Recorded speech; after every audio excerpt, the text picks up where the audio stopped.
Un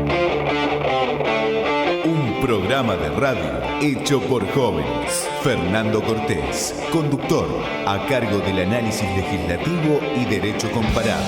Leonel Montiel, co-conductor, a cargo de asuntos políticos. David Romero, columnista a cargo de asuntos jurídicos. Federico Ferreiro, a cargo de investigaciones históricas y comunicaciones en las redes.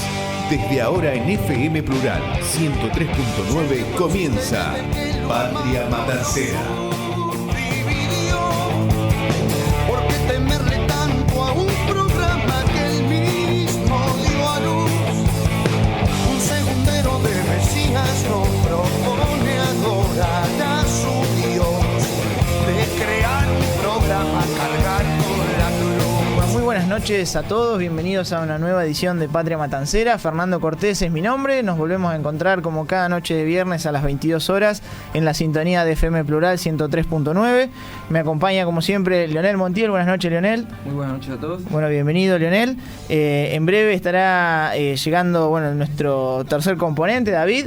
Y bueno, hoy vamos a tener una visita especial, así como lo anunciábamos en las redes sociales, ¿sí? Nos está visitando la señora Miriam Araneda. Buenas noches, Miriam, ¿cómo estás? Hola, ¿qué tal? Buenas noches. Bueno, Miriam, bienvenida. Muchas gracias por invitarme. No, al contrario, la verdad que para nosotros es un placer. Yo hoy escribíamos un poquito, ¿no?, en Facebook y en las demás redes. Para nosotros es, la verdad que es un honor recibirte. Y sobre todo manifestarte también que una gran admiración, ¿no? Sentimos porque hay que tener mucha fortaleza, ¿no? Para venir, para compartir con nosotros jóvenes, con la audiencia, esto tan trágico que ya hace más de 10 años que venís llevando, que ahora te voy a pedir que por ahí la presentación más profunda la hagas vos, ¿no?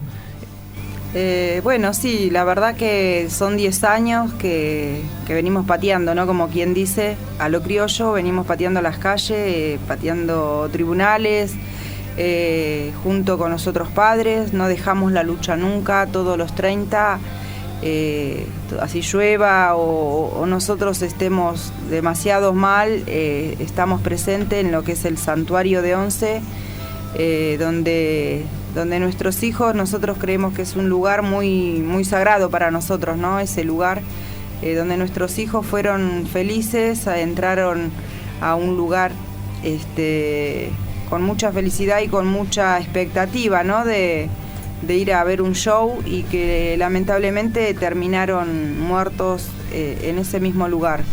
Y donde muchos padres tuvimos que ir a reconocer a nuestros hijos en esa calle, en la calle Jean Lloré y Bartolomé Mitre, y la verdad que es una herida tan grande que ni los 10 años ni creo que nunca se nos va a terminar de cerrar esta herida, porque es como dice todo el mundo, ¿no? Que cuando se te muere un padre quedas huérfano, cuando se te muere un hijo, la verdad que no hay palabras, es todo sentimiento y es una agonía que se va con uno, ¿no? Creo que nosotros nacimos en tal fecha, yo nací el 3 de abril y creo que me morí el 30 de diciembre, como les pasa a muchos padres. Ya hace 10 años, ¿no?, de aquella noche trágica en el local bailable en República de Cromañón, donde, David Chaparro, quien era tu hijo, junto a otras 193 personas, perdieron la vida. Contanos un poco cómo era David, compartir con la gente que nos está escuchando, qué edad tenía David, cómo era él, a qué escuela iba. Él tenía 14 años, ya a punto de cumplir los 15, estaba terminando lo que era el secundario en ese momento, porque es como que ya hay cosas como que, no es que me las olvido, pero como que el tiempo a veces me ayuda a borrar un par de cosas, y estaba cursando, hizo toda la primaria en la escuela número 50, Marina Argentina, en Isidro Casanova. Era muy fanático de Almirante Brom, le gustaba ir al colegio, pero a cantar las canciones, tenía muchas anécdotas que justamente en el momento del velorio vinieron maestras, preceptoras, compañeras del cole, y nos contaban, ¿no?, sus berrinches que hacía en la escuela, los cánticos que utilizaba, y bueno, y una de las cosas que se extrañó mucho fue eso, ¿no?, también aparte de su ausencia. Y bueno, y después él terminando en ese momento la escuela, ya terminando el año 2004, él iba a ingresar, ya había hecho también para ingresar a la escuela la Jorge Newbery. Escuela técnica, ¿no? Escuela técnica. Ya tenía proyectos, digamos, a futuro, claro, para su adultez. Estudiando ahí porque iba a tener un tiempo más prudente para estudiar, y a mí me daba mucho más seguridad un colegio así para que él pudiera tener una carrera el día de mañana, ¿no? Enfocarlo que estudiara algo que él pudiera defenderse el día de mañana. Y la verdad que era un chico muy compañero como hijo, y como yo lo sentía, yo prácticamente lo tuve como si fuera un compañero que compartimos muchas cosas juntos, desde la música, quizás porque lo tuve muy joven, lo tuve a los 19 años. Entonces para mí era como compartir todo con él, ¿no? Yo iba a trabajar y volvía de mi trabajo y él me esperaba, o si se planteaba de salir alguna salida, él no tenía problema que yo lo acompañara. Era un chico muy dócil, muy compañero con el padre, nos ayudó a hacer mucho en nuestra casa, y muy buen hermano sobre todo, ¿no? Porque tenía la hermana que en ese momento se llevan 4 años, y en el momento que nosotros con mi marido estábamos trabajando, él se ocupaba de su hermana, la llevaba al colegio. La verdad que era un eje muy central en nuestro hogar, y desde que no está él es como que se rompió todo eso, ¿no? Tratamos de conservar un montón de cosas en la familia, pero el eje central era él, era primer nieto, primer sobrino, la verdad que primer hijo, es como que se nos fue parte de nuestra vida y se nos fue parte de nuestra familia con él, porque mirá, atrás de él... Esa noche, ¿nos contás cómo fue que empezó todo esto? Sí. ¿Él salió con amigos, salió solo? ¿Cómo te enteraste vos de lo que estaba pasando, no? Uh-huh. ¿Cómo reaccionaste? Si fuiste en el momento, te enteraste a través de los medios de comunicación. Pasa que 2 o 3 días antes del 30, el amigo de él tenía un amigo que es del barrio, que se criaron prácticamente juntos, Emanuel Rodríguez, que él empieza a contarle la historia esta de Callejeros. Le empieza a decir que es una banda, que llevaba mucha gente, que era muy familiera, que a él le gustaría que David participara de uno de los shows que hacía, que tocaban durante 3 días. Emanuel ya había ido los días posteriores, y los padres de Manuel también. El día 30, era la primera vez que iba a ver a Callejeros. Él era la primera vez. Él en realidad creo que un día antes escuchó un CD que le trajo Emanuel para que lo escuchara. Iba a conocer la banda, como quien dice. Iba a conocerla. La verdad que a él le gustaba una banda que se llama La Renga, pero también fue 2 veces conmigo y nada, era chico y era como que recién se estaba iniciando en esto, pero Callejeros no tenía ni noción ni de las letras ni de nada, nosotros tampoco. Y bueno, en el momento que él me consulta o los consulta con mi marido de que él quería ir a un recital que quedaba en 11, nosotros la precaución era porque todavía nosotros nunca lo habíamos mandado solo. Y bueno, yo hablando con la familia del nene que va con él, con uno de los tíos, me dijo que me quedara tranquila, que era un lugar que se podía llevar, que inclusive me dio referencia de que al día antes había ido con la sobrina. Claro, porque habían tocado creo que en 2 oportunidades anteriores, claro, ¿no? Era la tercera y última fecha. Claro, esta era la última fecha. Uh-huh. Y este chico, el tío de Manuel, me dijo, no, me dice, si yo anoche fui con Cintia, mi sobrina, la verdad que re bien, estuvimos bastante bien, lo único, dice, mucha gente. Eso me llamó la atención. Entonces cuando me dijo así, yo lo único que le dije a David, fíjate, porque va a haber mucha gente y él tenía problemas de asma. Entonces como que me dijo, no, quédate tranquila, yo sí veo que hay como mucho tumulto de gente, voy a salir, una cosa así. Yo me he ido a trabajar, mi marido también, y bueno, llegó a las 6 de la tarde y nos llama por teléfono de que él se iba a ir, que ya se había cambiado y que se iba a buscarlo de Manuel, se iban a tomar el 88 y se iban a ir más temprano para poder ser uno de los primeros en la cola de él. Emanuel se había encargado también de conseguirle la entrada, la fueron a comprar a Morón. Bueno, fue una cosa de que no había un motivo por decirle que no, pero también había pautas que él me decía como que, ¿qué hago, ma? ¿Voy, no voy? Me llamó al trabajo, me dijo si lo íbamos a buscar. Sí, te vamos a ir a buscar, habíamos quedado que íbamos con mi marido a buscarlo y con el papá de Emanuel. Y bueno, cuando está llegando, yo llegué de mi trabajo, él ya nos había comunicado de que ya estaban allá y que estaban haciendo la cola. Y nosotros dijimos estimativamente tipo 12 menos cuarto, menos 10 vamos a estar en Plaza 11, vamos a llevarla a tu hermana porque vamos con el coche del papá de este chico y los vamos a buscar. Así que los vamos a encontrar en la plaza de 11 seguramente, cuando salgan diríjanse para esa plaza.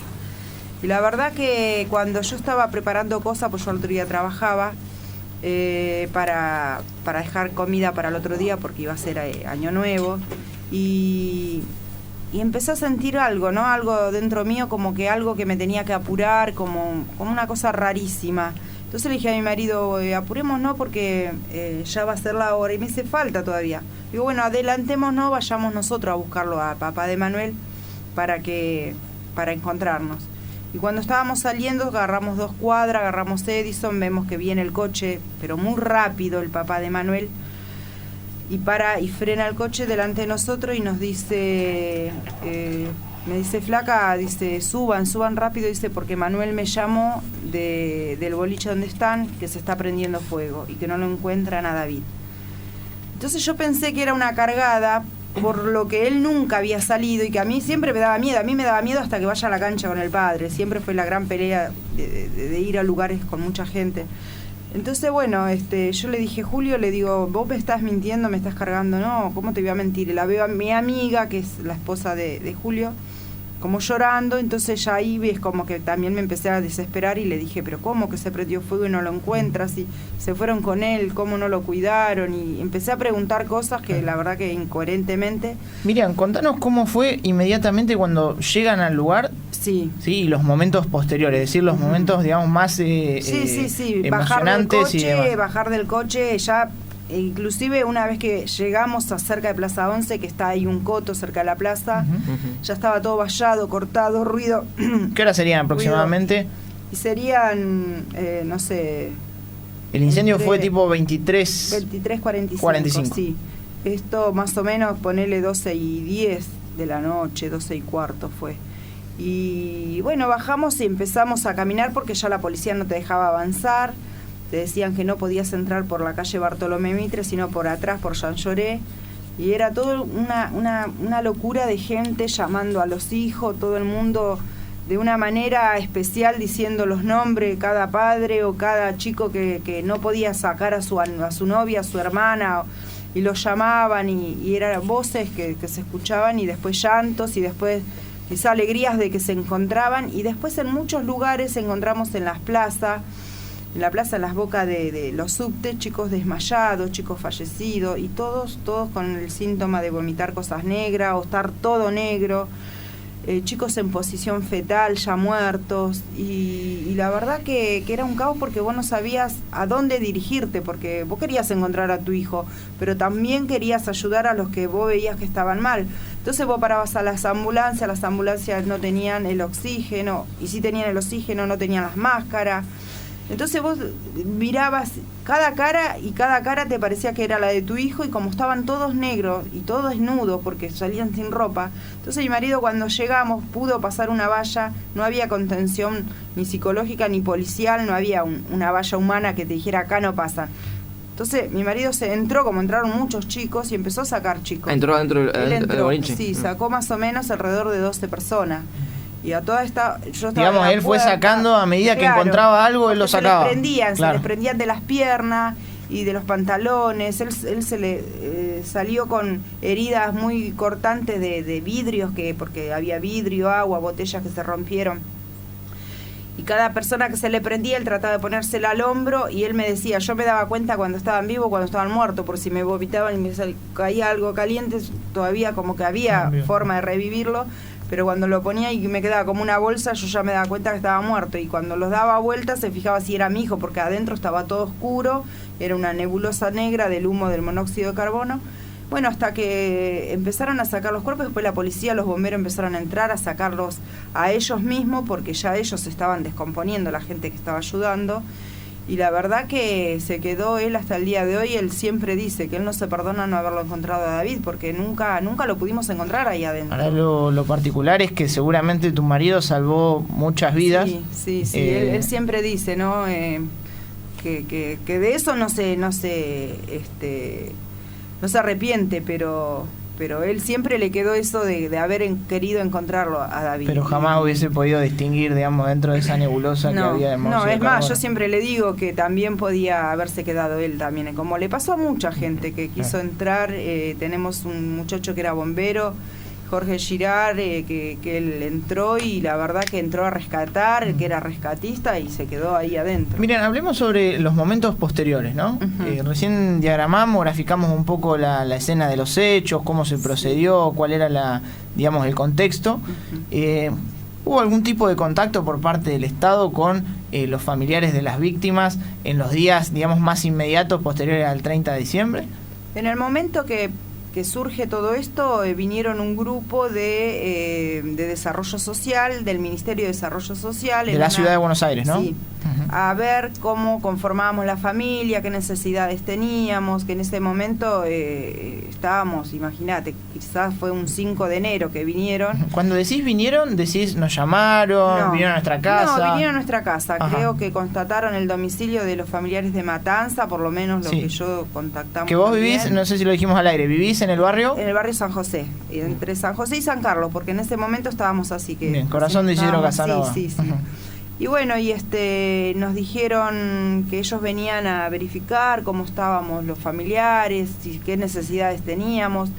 Y nos bajan de unas bolsas con mercadería y nos dicen que si estábamos trabajando. Y la verdad que en ese momento yo no estaba trabajando porque en mi trabajo yo estaba trabajando en casa de familia y sabían de mi problema, es más, me acompañaron en todo este procedimiento, en todo este proceso que nos pasó durante tanto tiempo, pero a primer momento, no, mi marido había perdido su trabajo porque él era albañil, y la verdad que estábamos preocupados por esto, por la causa, no por si teníamos para comer, o en ese momento la cabeza no nos daba. Entonces, bueno, ellos nos bajaron unas bolsas que mi marido se enojó muchísimo y le hizo que retiraran las bolsas de mi casa porque nos daban a entender como que la ayuda de ellos era económica o quizás con mercadería suplantar el dolor. No, nosotros no es que uno rechace ayuda, pero quizás queríamos una ayuda, una contención psicológica, emocional, claro. Parecería como que la intención era reemplazar, claro. no quiero que suene mal lo que voy a decir, pero como con un paquete de alimentos la presencia de un hijo. Claro, seguramente. Y la verdad que, bueno, después tratamos de rechazar todas las cosas, que entonces nosotros cada vez que nos acercábamos al municipio, que era para pedirle la ayuda, para pedir los micros para todos los 30. ¿Eso era por algún nexo que se había generado entre los padres familiares de víctimas o por algún nexo que se había generado entre el gobierno de la ciudad y el municipio? Sí. O sea que ustedes, digamos, eso ya ellos los querían como, entre comillas, manejar, ¿no? Como decir, bueno, estos padres que después los catalogaron como que éramos los padres más... no sé si llamarle violentos, ¿no? Pero era como intransigente, que, digamos. claro, Rebeldes. como que nosotros no íbamos a pedir, sino que íbamos a exigir, que queríamos justicia, que queríamos... Bueno, lo que corresponde, ¿no? Que queríamos que la causa empezara a tomar ya forma. Y bueno, y por tener tantas cosas en contra, como quien dice, ¿no? Por no aceptar lo que ellos nos querían ayudar, los catalogaron como los padres más violentos de Matanza y como que siempre tuvimos esa postura, ¿no? Pero hasta el día de hoy no me arrepiento, la verdad que puedo dormir tranquila y tratar de seguir adelante con esto, ¿no? ¿Qué tal, Mariana? Buenas noches. ¿Qué tal? Mucho gusto. Miriam, perdón, No, disculpa. por favor. Bueno, yo soy David, de acá Sí, me del comentaron. equipo de la radio. O sea, lo que puedo entender es que ustedes buscaban una asistencia por parte del Estado, pero que les ayude a ustedes a orientarlo a buscar justicia. O sea, no buscaban una asistencia social, sino una material. asistencia jurídica. Claro, sí. ¿Y esa asistencia llegó alguna vez? No. Tuvimos el Hospital Parisien, donde hicimos todo lo posible los familiares de reunirnos, ir a hablar con parte directiva del Hospital Parisien para que tuviera a los primeros años, más que nada en las fechas puntuales, que eran los 30 de diciembre o quizás en algunas fechas que eran los cumpleaños de nuestros hijos, vamos a suponer, que había familias que tenían muchos problemas ya anteriores y que tenían hermanos y quizás por intento de suicidio de otro asistencia psicológica. Claro, nosotros lo que necesitábamos era eso, que en el momento que tuviéramos que asistir a algún sobreviviente o a nosotros mismos, porque a nosotros mismos a veces se nos pasaba por la cabeza un intento de suicidio por no querer asumir que ya no tenemos más nuestros hijos. Quizás en estos 10 años lo entendemos de otra manera, pero los primeros años fue muy duro y no la tuvimos una sola doctora que nos escuchó, los mandó a TAMES, al Salud Mental en San Justo, los hicieron hacer terapia de grupo, pero nos juntaban a todos alrededor en una ronda donde nos hacían que cada uno contara su experiencia, qué pasó, cómo pasó, y te digo la verdad que salíamos de ahí con la cabeza quemada porque escuchábamos los dramas de todos los familiares y no teníamos ninguna solución. Yo particularmente con mi marido fuimos creo que 2 veces y nunca más fuimos. Te hago una consulta que tiene que ver con estos lugares que uno conoce lamentablemente cuando tiene un problema. Sí. Pero que están tan ocultos, ¿no? Uh-huh. Porque están escondidos a imagen de todos. Sí. ¿Te imaginabas que por esa zona iba a haber un centro de asistencia psicológica como TAMES? Creo que es el único, ¿no? Acá en La Matanza. Sí. No lo conocía y de hecho creo que elegí no ir más, pero no sino porque no sentí que estuviera preparado. Quizás tenga los profesionales que corresponde, pero no está preparado para escuchar toda esta historia de una gran masacre, ¿no? Porque para nosotros esto fue una gran masacre, no fue ni siquiera una tragedia, esto se pudo haber evitado. Y bueno, creo Miriam, que... pasando un poco a la cuestión judicial, ¿no? ¿Cómo lo encararon en un principio a toda la trama, ¿no? Judicial, que calculo que hasta el día de hoy se sigue extendiendo? Y sí, imagínate que estuvieron presos un tiempito muy corto todos todos. En realidad el jefe de gobierno Aníbal Ibarra nunca fue ni siquiera indagado, fue inhabilitado, pero no fue fue destituido, pero por no juicio político en la legislatura. Claro, él de hecho ahora está haciendo campaña nuevamente. Se está postulando de vuelta. Y es legislador, es funcionario público de la ciudad. Estando sentado ocupando un asiento y cobrando por hacer no sé qué, porque la verdad que... Hoy perdóname, Miriam, leía acerca de lo que decís de Ibarra, que Ibarra decía, no sé si era una nota actual o una nota vieja, pero habla de su posible candidatura para el año, este año, podría decir, el próximo, para este año, a jefe de gobierno, es decir, el cargo que ocupaba en ese entonces, en el 2004, y leía que él decía que el reportero no le consultaba si la tragedia de Cromañón no le iba a jugar en contra a la hora de las urnas, ¿no? Y él decía que había sido una jugada política para destituirlo. ¿Qué es lo que pueden decir los familiares? Sí, no, esto siempre tiene el mismo discurso, que esto fue un chivo expiatorio, que él fue como la carnada para bajarlo a él de donde estaba. Pero la verdad que creo que el jefe de gobierno, él tenía las alertas, se comprobó en el juicio. Estaba el defensor del pueblo que declaró en el juicio, Julio Alimena, una cosa así se llama en ese momento, donde él declara, donde tenía las alertas avisadas por él mismo de que Cromañón no tenía que existir más a partir del año 2004, que ya tenía que haber estado clausurado. Y la verdad que Ibarra puso de inspectores a Fabiana Fifin, a Ana María Fernández, a Gustavo, no me acuerdo ahora el apellido, bueno, distintos funcionarios que eran amigos de ellos. Esta Fabiana Fifin era maestra jardinera, íntima amiga de Vilma Ibarra.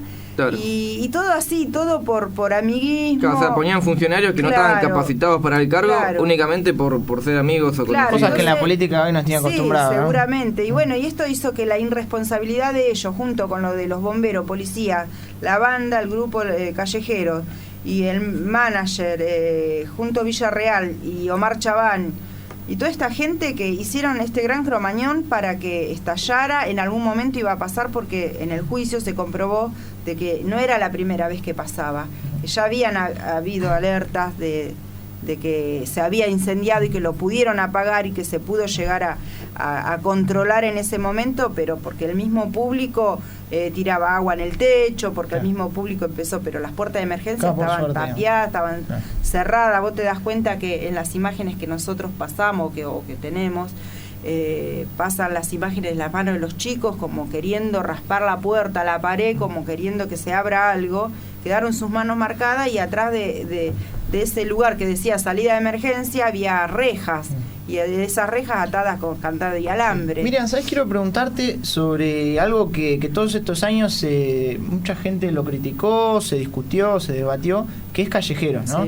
Sí. Durante todos estos años, a lo que es nosotros jóvenes nos ha transitado la adolescencia, después fuimos creciendo, nos fuimos convirtiendo en adultos y lo hemos ido viendo de distintas maneras, la prensa lo manejó de distintas formas. En lo particular, por ejemplo, he visto a Omar Chabán sentarse en la biblioteca de la Corte Suprema y pasar larguísimas horas leyendo jurisprudencia, leyendo derecho penal. He visto hasta hace 2 meses, por ejemplo, en la plaza de tribunales ver a muchísimos chicos manifestándose en favor de la banda, de Callejeros. Y ahí hemos encontrado opiniones encontradas, ¿no? Sí. Muchos familiares por ahí han manifestado una postura muy dura, muy crítica a lo que es la banda, y otros por ahí no tanto. A mí me interesaría escuchar cuál es tu postura o la de los padres que representan a La Matanza, la tuya particularmente, y principalmente no dejando de destacar que, bueno, que en la causa quedó comprobado, o al menos fue lo que se asentó en la causa, que si bien la banda no alentaba a la utilización de pirotecnia, tampoco, digamos, era como una especie de consentimiento tácito, claro, ¿no? Porque había una especie de asentimiento al no, digamos, claro, sí, hacer menciones y demás del tema pirotecnia. Sí, si uno escucha audios anteriores, que nosotros tuvimos la posibilidad de escucharlo y de presentarlo a la justicia, donde Patricio Fontanet dice que tocó en Excursionista anteriormente, y donde dice: chicos, por favor, no tiren pirotecnia, ustedes saben de lo que yo hablo, ustedes saben dónde sí, en dónde no, yo no soy policía, tipo repertorio así, y haciéndole muecas como diciendo: ustedes saben dónde se va a poder tirar. La verdad que eso a mí me dejó muy, muy mal de escuchar de su boca lo que diga en tal lugar sí, en tal lugar no. Yo supongo que lo habría dicho por Cromañón. Y otra de las cosas que se pudo comprobar también es, yo te digo de las cosas de que los que se comprobó y que está en la justicia, porque la verdad que yo a la banda no la conocía. Yo creo que no sé si son responsables directos, pero que si son culpables, pero sí que son responsables, porque una persona que sube a un escenario y que tiene el micrófono y que puede llegar a parar algo así, que puede llegar a convencer a su público de lo que tienen que hacer y decir esto sí, esto no, si ustedes no dejan de hacer esto yo no canto, no sé. No, de hecho ha pasado muchas veces, ¿no? Que cantantes han parado los shows por algún motivo en particular, ¿no? Porque se perdió un chico, por lo que sea. Se tiene que respetar sobre todo eso, ¿no? Que si el público va a ver a una banda, quizá ahora tengamos un poco más de conciencia, en ese momento no sé, pero si ellos mismos la ofrecían, ellos mismos tenían lista de entradas de invitados porque les llevaban una caja de Fernet o una caja de vino y podían entrar por lista de invitados. Y esos mismos lista de invitados, contado por gente, por el chico que se había ido con mi hijo, que le llevaban las cajas de pirotecnia para regalársela y que la madre la repartía ahí adentro.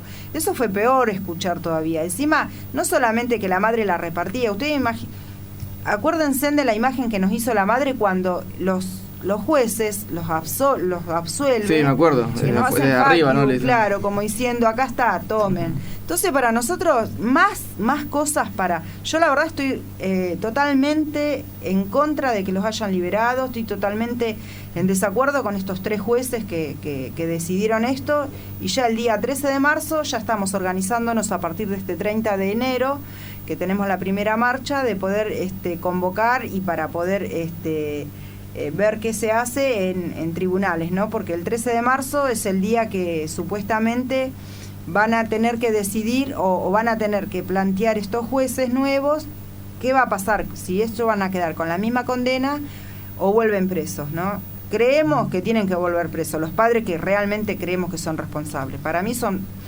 responsables. Miriam, en noviembre del año pasado, hace muy poquito, Sí. sucedió un hecho particular que muchos prendimos la televisión y dijimos, yo creo que, a ver, uno puede estar de acuerdo o no con callejeros, puede estar de acuerdo o no con las bengalas, pero creo que nadie está en desacuerdo con que si había un responsable era Chaván, ¿no? Sí. Y en noviembre del año pasado, en noviembre de 2014, ocurrió algo particular que, si bien no tiene que ver con la causa, tenía que ver con una cuestión de salud de Omar Chaván. Sí. Se produce el fallecimiento de esta persona que, en definitiva, era el responsable de estas 194 muertes. Sí.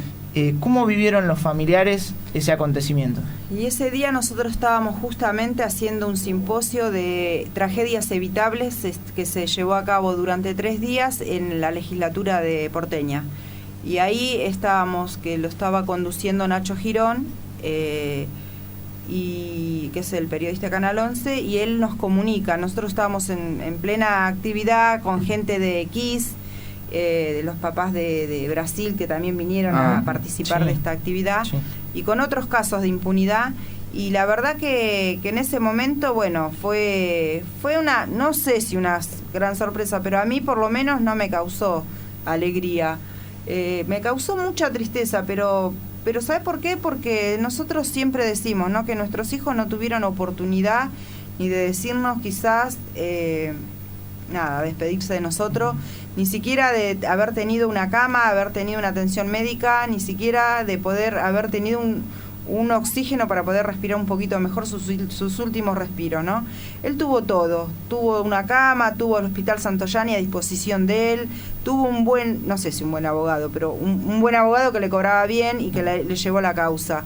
Tenía a su pareja o su expareja, tuvo un velatorio, nosotros hasta, hay cuerpos que se enterraron, muchos padres se quedaron sin saber si eran sus hijos o no, porque le entregaban los cajones cerrados o por la descomposición que tenía el cuerpo.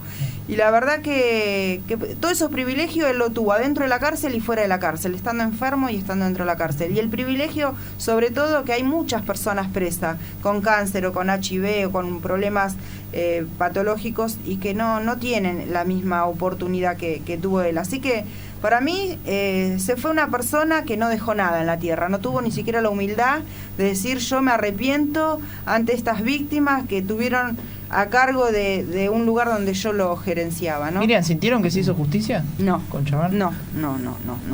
Yo creo que él pasó a un plano mucho mejor que el que todavía a nosotros nos toca vivir, ¿no? Él ya está, ya zafó de todo. Miriam, sí, te quería por ahí dar mi visión, ¿no? Que yo creo que tu relato es muy estremecedor, pero al mismo tiempo creo que es muy concientizante, ¿no?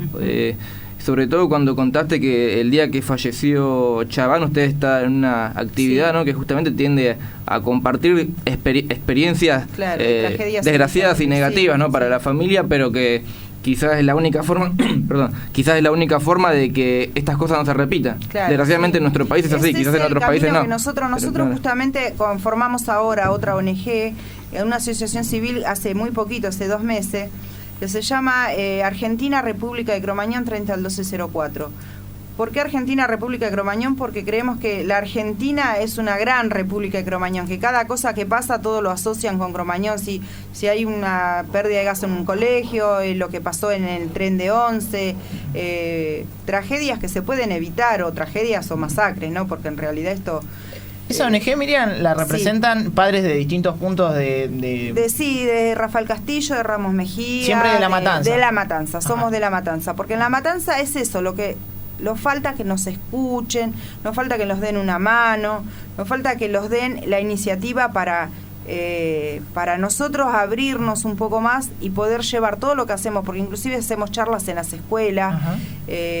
Antes de finalizar el último año hicimos una en la escuela acá en Isidro Casanova, y la verdad que fuimos escuchados por los alumnos de esa escuela. ¿Qué piensan los chicos cuando escuchan? Porque muchas veces el chico por ahí esto lo toca de oído. Pensemos que el chico que está en la secundaria hoy es un chico que que en el 2004 era muy chiquitito. Claro, eso es lo que nosotros ¿Y qué les siente el chico explicamos a ellos. cuando ustedes les cuentan todo esto que nos estás contando vos ahora? Y le mostramos imágenes obvio, le mostramos cosas de lo que se fue fundamentando durante estos 10 años, no le mostramos imágenes horrorosas de lo más light, digamos, por decirlo Claro, de pero le mostramos cómo pasaron los años y cómo cada cosa nosotros lo fuimos tomando como un ejemplo que la muerte de nuestros hijos que no es en vano y que todo lo que nosotros fuimos aprendiendo a los cachetazos por toda la desgracia que tuvimos que vivir, que es un derecho de que ellos tienen que saber cómo actuar en el momento que entran a un lugar, a un boliche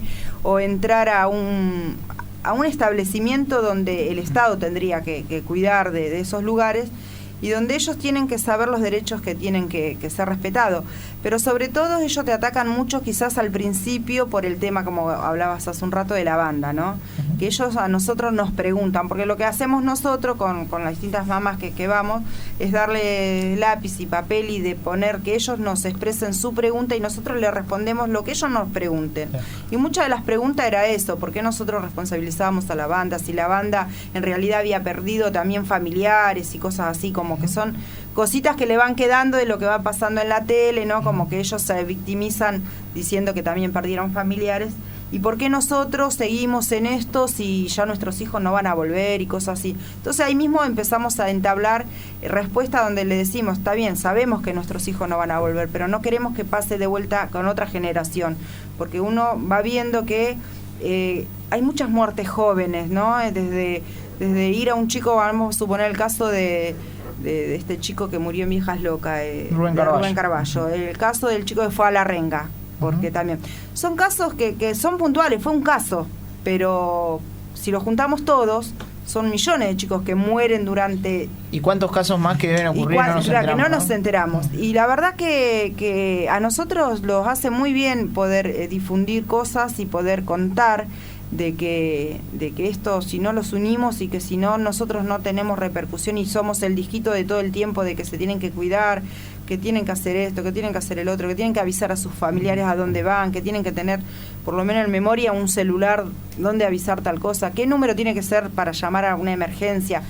Pavadas que capaz que antes nunca tomaban la precaución de fijarse si el lugar cuando entra tiene el cartelito que diga salida de emergencia, si la puerta abren para afuera, esas cosas, ¿no? Y los escuchan, la verdad que los prestan atención y los terminan agradeciendo. Nos gustaría hacer estas reuniones con los padres también que participen, pero en una cosa así, que sea una cosa que se vaya dando espontáneamente, nada de que uno va una con clase una estructura, magistral, no, sí, porque leer la verdad algo, que no. nosotros no los preparamos para esto. En este grupo de asociación civil hay docentes, hay 3 docentes, la mamá de Gisela Barbalace, otra Graciela y otra chica más que son docentes, y que ellas la verdad que nos llevaron a esta iniciativa de poder hacer esto. Estamos armando un libro también contando 30 historias de chicos de La Matanza, y la verdad que bueno, nos falta esto, nos falta que quizás el municipio, que alguien nos escuche, que nos dé un lugar, porque nos está faltando un lugar, pero bueno, todo con paciencia, tardamos 10 años, bueno, no importa, ya está. Miriam, yo veo en todos los casos que contaste, además del de Cromañón, que hay un factor común, ¿no? En cuanto a que origina esto. Por ahí 2 factores comunes. Uno creo que es el que incumbe al Estado, ¿no? Que es la corrupción, sí, creo que es fundamental. Y otro por ahí el que incumbe a la ciudadanía en general, ¿no? Que es la falta de apego por ahí a las normas o a ciertas cosas, ¿no? Que hacen a la convivencia. Yo creo que ustedes están trabajando mucho en el segundo punto que mencioné, ¿no? En que la gente tome conciencia, claro, que uno mismo vea la salida de emergencia, identifique, pero yo creo que desde mi punto de vista todavía falta elaborar mucho en la otra parte, ¿no? Que es la del Estado, desgraciadamente vemos que hay un funcionario que es Daniel Espósito, que estaba en el gobierno de la ciudad, fue trasladado al municipio de La Matanza, donde de ahí lo llevan al lugar donde era Aerosoles Argentinos, que hace un par de años explotó también esa planta, y uno de los inspectores era el mismo que estaba en Cromañón. Entonces ahí es donde uno también te hace el clic de que las cosas no cambiaron. ¿Qué sentiste, Miriam, con eso, ¿no? Que el inspector que tenía que supervisar, por ejemplo, Cromañón, era el mismo que iba a supervisar una planta en tu partido, donde se crió, donde pateó las calles tu hijo. Sí, no, mucha bronca, y la verdad que también fue denunciado y salimos en la radio y también lo comunicamos. Pero es gente muy caradura, como que encima no asume, ¿no? Que ellos tienen la responsabilidad. Ellos siempre diciendo que ellos no pueden estar a cargo de... Como lo hizo Ibarra, lo hizo este Miren, la última. Sí. Hoy, 2015, ¿esto puede volver a pasar? Sí, totalmente. ¿Por qué? Yo creo que... Y porque sí, porque hay muchos lugares donde están... entran gente, ponele un boliche bailable, donde convoca a tal personaje que va a venir a cantar, sea quien sea... y la capacidad quizás no tenga el espacio para tanta gente que quiere estar convocada para ese lugar.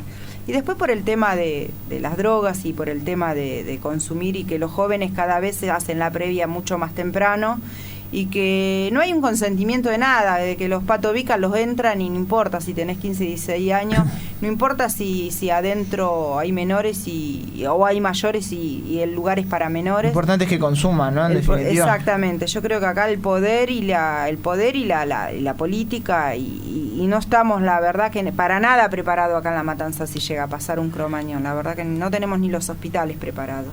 Miriam, con respecto a los centros, ¿no? que donde se van a recrear los jóvenes, los boliches, acá en La Matanza, ¿ustedes tienen conocimiento de las habilitaciones, de cuáles son las situaciones de parte de las personas que invierten en este tipo de negocios y su relación con las habilitaciones del Estado?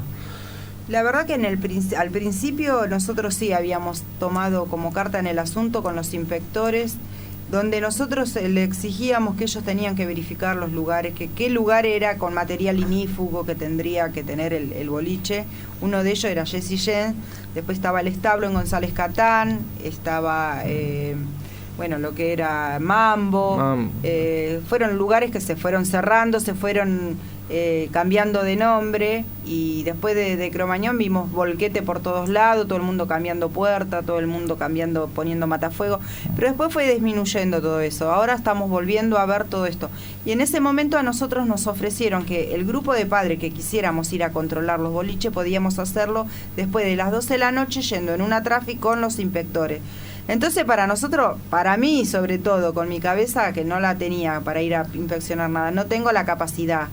Y tampoco tengo por qué ir yo a averiguar si la puerta de salida era salida de emergencia, si tenía los paneles inífugos, si el piso era de madera, si los techos tenían aparte media una sombra. Mujer de familia que digamos a la claro, 1 pero de la aparte mañana... mentalmente, imagínate que a las 1, 2 de la mañana vos no podés estar yendo a un lugar. Si vos me decís lo hacés porque, la verdad que sí, si pudiéramos evitar cosas, yo creo que lo hago, no me importa, yo sí sé que voy a evitar un Cromañón, quizás sean las 4 o 5 de la mañana, pero yo me sentía como que estábamos siendo usados, porque después llegaba a pasar algo en ese lugar, donde los padres quizás íbamos y verificábamos, y quizás nosotros por boca de ellos decíamos que estaba todo que bien, iban y a hacer la pantalla del gobierno, ¿no? Claro. ¿Notaste si los agentes, digamos, la gente que trabajaba para el gobierno, por ejemplo, acá en la Municipalidad de La Matanza, estaba capacitada en materia de seguridad? No, para nada. Es más, creo que aprendieron de que las cosas estaban mal a partir de lo que nosotros le íbamos a relatar. Nosotros tuvimos reuniones en ese momento que los recibió, que estaba Balestrini todavía. Y tuvimos una reunión bastante fuerte, con discusiones bastante alteradas por ese mismo motivo, porque nosotros decíamos que nosotros no podemos dejar que esto pase de vuelta. Y después estuvimos con Verónica Magario, estuvimos bastante... Pero bueno, fuimos escuchados y la verdad que nunca más fuimos convocados. Pero se ve que no había una voluntad de que esto continuara, ¿no? Porque si hubiesen tenido una voluntad de que los padres o que las familias se involucraran en esto y acompañar de otra manera, yo creo que se podría llegar a evitar futuros, ¿no? Hasta el día de hoy yo todavía sigo planteando que se puede llegar a evitar. Bien, hacemos un corte muy muy cortito y enseguida volvemos. David recién me preguntaba si esto que sonaba era callejero. No, Se llama Laberizo, la canción se llama 200 parecido, almas cantan muy parecido. y está dedicada a las 200 almas, ¿no? Que, bueno, 194 que fueron a Cromañón y que no pudieron volver. Cambiamos un poco el eje, nos queda muy poquito tiempo. Esta semana esta semana y parte del domingo, fin de la semana pasada, sobre el caso de Alberto Nisman, ¿sí? el fiscal que investigaba la causa AMIA. Nos hubiese gustado por ahí dedicarle más tiempo, pero bueno, Leonel, sí, hagamos un igual análisis. yo creo que es pertinente no dedicarle mucho tiempo, porque es un tema en el cual cuando uno se pone a hablar empieza a veces a hablar de más, ¿no? Entonces yo creo que hay que tratar de enfocarse en decir únicamente aquello que se ve Sí, y que por ahí sabemos que es real, ¿no? No pasa por el tiempo, sino por lo que se dice, sí. Tal cual, yo creo que pasa más por eso, ¿no? Pero bueno, desgraciadamente los humanos pecamos a veces que con más tiempo decimos más cosas. Este domingo, este fin de semana, ¿no? Como todos sabemos, el fiscal Alberto Nisman, fiscal de la causa AMIA, fue encontrado muerto en su departamento con un tiro en la cabeza. Y bueno, a partir de ahí surgieron un montón de especulaciones, ¿no? En torno a qué sucedió con el fiscal. Lo que está comprobado es que el fiscal murió de un tiro en la cabeza con un arma calibre 22 milímetros. Eso es lo que está comprobado hasta ahora. Surgieron numerosas hipótesis sobre las posibles causas de la muerte.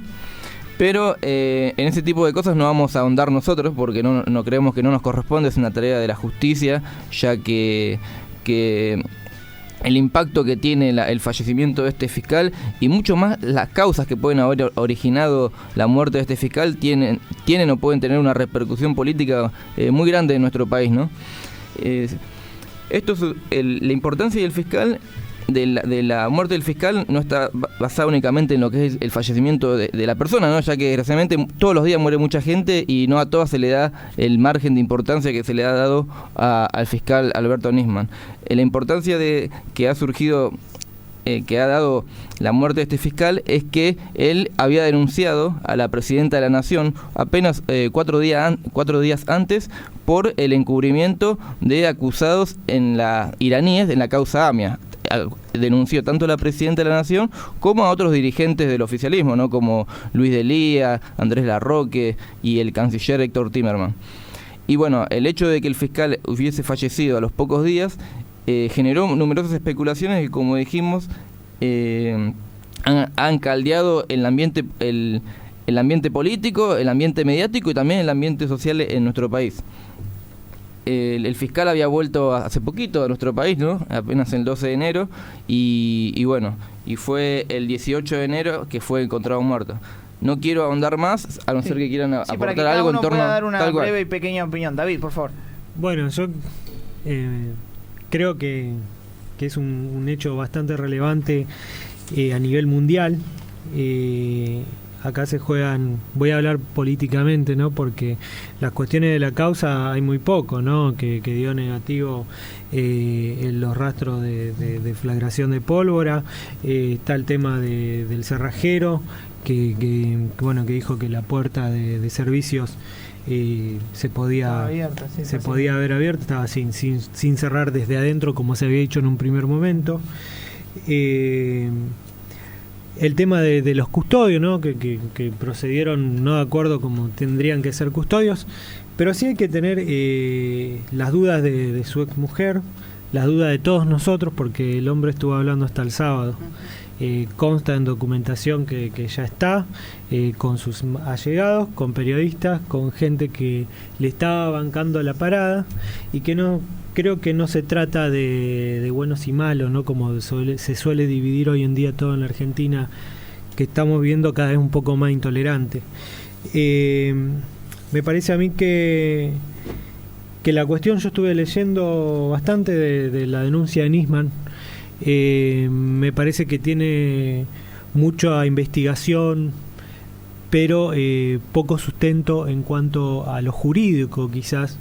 Y me parece que sí era importante que la presente el fiscal, pese a que no podría llegar a tener una conducta típica antijurídica irreprochable, llegar a constatar el delito de alguien, pero sí iba a constatar acciones que tienen que ver con gente que tiene responsabilidad con respecto a algo, Y creo que Nisman ha tenido un lugar, estas víctimas, ¿no? Las víctimas, los familiares, y se le entregó un fiscal para que, con todo el poder, para que investigue y camine junto a ellos en esta investigación de esta búsqueda de la justicia, ¿no? Que termine de esta manera. Yo guardo sin saber cómo va a seguir esto, pero mi gran sentimiento es desde el primer momento que lo mataron. Para mí no se suicidó. Hasta ahora, por lo que tenemos, ¿no? Por lo que tenemos, lo que vemos afuera. Sin entrar en debate profundo. Sí. No, También, le digo la verdad, no leí la causa. La doctora Fein es la que más sabe y viene informando a poco. La fiscal viene informando a poco lo que sabe. Mis recomendaciones son dos, ¿no? Para mí, el gobierno nacional debería buscar gente de la justicia de un país neutral. Me gustaría que fuera de un país de Europa, para que puedan acompañar en la investigación, para ser veedores de las pruebas, porque creo que no es solamente a nosotros, sino al mundo. Hay que darle el veredicto de este resultado. Yo lamentablemente no creo en la justicia, y menos en los jueces federales de nación, que han dejado impune millones de causas que tienen que ver con nuestra lamentable Argentina de la dictadura militar hasta ahora. Lamentablemente no le dio el tiempo quizá a Néstor Kirchner, que pudo cambiar la Corte, pero no pudo cambiar los jueces federales, o no se dio la posibilidad política, o no era conveniencia política. Pero bueno, creo que eso es algo que tenemos que cambiarlo. Hoy en día sabemos que en cualquiera de los jueces federales que caiga, desconfiamos en que se va a hacer justicia. Yo adhiero a David en cuanto a que personalmente tampoco confío en la justicia, y creo que las pruebas nos remiten, nos ratifican, ¿no? Esta desconfianza que muchos argentinos tenemos, sobre todo en este tipo de casos, cuando tienen que ver, donde se tocan intereses políticos muy poderosos, ¿no? Políticos, y en este caso creo que también hasta terroristas. Y como dije, yo creo que la muerte de Nisman, más allá del motivo que la haya originado, creo que también nos hace perder a nuestro país, y sobre todo a la búsqueda de justicia por el atentado a la AMIA, ¿no? Que es algo que lleva muchos años sin resolver. Este país ha perdido a una de las personas que más sabía del atentado a la AMIA. Nisman llevaba investigando este tema desde el año 2004, fue designado por Néstor Kirchner. Nisman tuvo acceso a muchísima información, ha tenido acceso a tener contacto con personas que sabían mucho del tema, tanto en el ámbito nacional como en el ámbito internacional, y desgraciadamente una de las personas que más sabían en torno al tema de la causa AMIA, esta semana ha fallecido, ¿no? Y esto creo que es un retroceso muy importante, y que creo que desgraciadamente no favorece para nada en que la causa AMIA vaya en camino de resolverse. Bien, yo para agregar algo muy breve y sintético, dado el tiempo, y para no repetir tampoco, porque también hemos estado toda la semana consumiendo esto, lo que quisiera agregar es que por ahí, para el oyente que nos está escuchando, nuestra postura es una postura que, digamos, no se atribuye ni competencias, ni cuestiones, no nos vamos a meter en opiniones que tengan que ver con el trabajo de la justicia. Esta semana hemos visto en todos lados, todos los noticieros, todas las redes sociales y demás, de gente diciendo que fue este, fue el otro, fue aquel o fue este otro. Y lo cierto es que ese ha sido el principal error, ¿no? Hemos tenido un secretario de seguridad que al primer momento dijo que fue un suicidio, después hemos tenido personas que han dicho que fue un mensaje mafioso de no sé quién y no sé cuánto. Lo cierto es que hay que dar lugar a la justicia para que la justicia avance, ¿sí? Para que investigue. Y algo que es lamentable es la instalación de estos relatos, ¿no? que David decía recién, de esta Argentina dividida en dos, donde tenemos a quienes defienden al gobierno a costa de lo que sea, y a quienes buscan defenestrarlo a costa de lo que sea también. Entonces, por eso nuestra postura es una postura, digamos, que no se atribuye competencias. La justicia deberá investigar, el Ministerio Público, en este caso en persona de la fiscal Fein, tendrá que hacer la investigación en el caso. Habrá otro fiscal subrogante que llevará la investigación de la causa AMIA, porque es lo que queremos todos los argentinos, que la causa siga avanzando. Fue designado un fiscal subrogante, exacto. Bien, David, ¿querías agregar algo? No debemos dejar de tener en cuenta que en el orden mundial imperante hoy desde la Segunda Guerra Mundial es el de la OTAN, y que se abre otro juego a otro orden mundial en el cual estas causas empiezan a jugar terreno de una lucha entre lo que dice Wall Street y lo que pueda llegar a decir China o Rusia o los países periféricos o los que están en contra del actual régimen mundial de Wall Street y el sistema neoliberal imperante. Es una cuestión que repercute, que hay intereses que no se debe dejar de tener en cuenta. Por eso hablo de el veedor de un país neutral, ¿no? Bien. Muchas gracias, David. Antes de despedirnos, ya estamos casi en horario, pero no quiero dejar de escuchar. Tenemos la visita de Miriam, que recién estuvimos hablando sobre la causa Cromañón. Como ciudadana argentina, Miriam, que ves la televisión, que lees los diarios, ¿qué sentís cuando ves un hecho como la muerte del fiscal Nisman? Y la verdad que siento, como argentina, la verdad que mucha vergüenza de lo que está pasando. Que no tengamos una presidenta que salga inmediatamente a asumir su responsabilidad como presidenta y de tener unas palabras hacia el pueblo argentino, tratando de despejar todas estas cosas que se fueron generando, ¿no?